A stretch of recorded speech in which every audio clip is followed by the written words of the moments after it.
আপনারা? আপনি এই বাঁশি কোথা থেকে বাজানো শিখেছেন? আসলে আমার ওস্তাদ আছে, ওস্তাদ আব্দুল লতিফ, আমি তার কাছ থেকে শিখেছি। আমি তো সত্যি মুগ্ধ হয়ে যাচ্ছি। আরে কি যে বলেন, মানে আমার ওস্তাদ অনেক সাধনা করে আমাকে শিখাইছে এই বাঁশিটা। মানে এই বাঁশিটা ওস্তাদেরই ছিল। ওস্তাদ যখন তার ওস্তাদের কাছে শিখতো, এই বাঁশিটা তার ছিল। ওস্তাদ আমার বাজানোর সুর দেখে কিংবা দেখছে ভালো বাজাচ্ছি, এই জন্য ওস্তাদ আমাকে গিফট করছে। একটা এই যে কথা বলবো, জি বলেন। আপনি প্রতিদিন আমাকে বাঁশি বাজানো শোনাবেন? প্রতিদিন বুঝিছি এখানে মধ্যে তাই লাভ নাই মানে আমারে সামনে লজ্জায় কথা কইছে না তো কাকা কাকিক দিয়ে গেলাম ভাই হ্যাঁ। ভাবিক দিয়ে গেলাম মানে বুঝলাম না আমি কিছু। ওরে বাঁশিওয়ালা তৃষ্ণা দিয়ার জ্বালা, ওরে বাঁশিওয়ালা তৃষ্ণা দিয়ার জ্বালা, আমি যে তোর আছি চিরদাসী। ও আমার বাঁশিওয়ালা রে, বাজায়ো না এত বিষের বাঁশি। ও আমার বাঁশিওয়ালা রে,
আহা বলে কুলবি নাশি ওরে বাঁশিওয়ালা ডিকশনারি আর জালা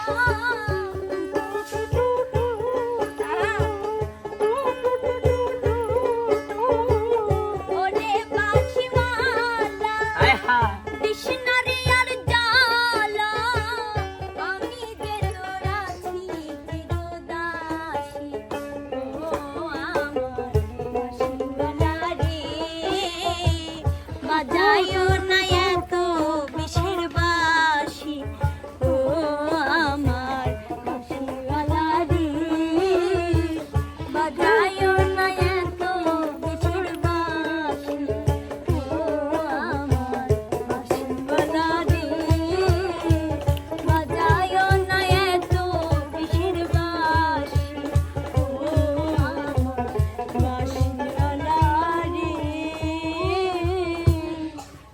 বাজায়ো না এত বিষের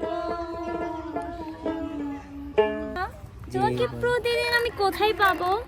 আমি প্রতিদিন এই সময় বিকেলে বাগানে আসি, কারণ আমার ওস্তাদ কইছে তুই যখনই সময় পাবি তখনই তোর বাঁশিটা নিয়ে যা, মানে নির্ঘুম জঙ্গলে যায় একা একা নিরালয় বাঁশি বাজাবি। আচ্ছা, তাহলে আমি প্রতিদিন বিকেলবেলা আপনার বাঁশি শুনতে আসবো। জি অবশ্যই আসবেন, আপনি আসলে আমি খুশি হব। আর আপনাকে আমার ওস্তাদের কথা আপনার কথা ওস্তাদকে বলবো না যে আমার বাঁশি শুনে একটা এই গ্রামের আপনার বাসাতে এখানে না, হ্যাঁ, এই গ্রামের একটা মেয়ে আমার বাঁশি শোনার জন্য প্রতিদিন আসতে চাইছে। ধন্যবাদ আপনাকে, আইসেন কিন্তু। হ্যাঁ।